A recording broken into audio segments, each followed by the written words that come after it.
বাংলা ভাষার উপর যেভাবে আক্রমণ চলছে, বাংলা ভাষী মানুষদের উপর যেভাবে আক্রমণ চলছে, তারই প্রতিবাদে আজকে আমাদের কোচবিহার জেলায় 19টি জায়গায় তৃণমূল কংগ্রেসের আমাদের বিক্ষোভ ধর্ণা কর্মসূচি চলছে।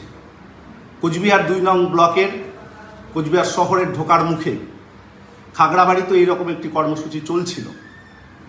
হঠাৎ যখন শুভেন্দু অধিকারীর কনভয় যায়, পুলিশ ব্যারিকেড রাস্তার দুপাশে ছিল। আমাদের তৃণমূল কংগ্রেস কর্মী সমর্থকরা শুভেন্দু বাবুকে দেখে জয় বাংলা ধ্বনি দিয়েছে। এটা স্বাভাবিক, কারণ তিনি জয় বাংলা ধ্বনি দিলে যেভাবে রিয়াক্ট করেছেন একজন কর্মী, আরামবাগের কর্মী কাছে গিয়ে, সেটা অনুপকৃত ছিল। আমরা এটা মানতে পারিনি। তাই জয় বাংলা ধ্বনিতে মুখরিত হয়েছিল সেই এলাকা।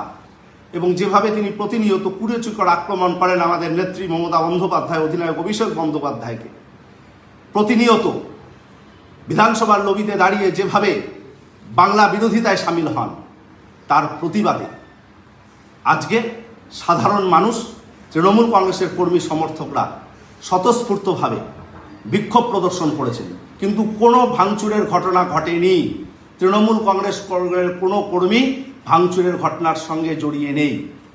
বিজেপি তারাই নিজেরাই নিজেদের গাড়ি ভেঙে ফুটেজ পেতে, সিম্প্যাথি গ্রো করতে এ ধরনের নাটক করছে, এটা আমরা নিশ্চিতভাবে বলতে পারি।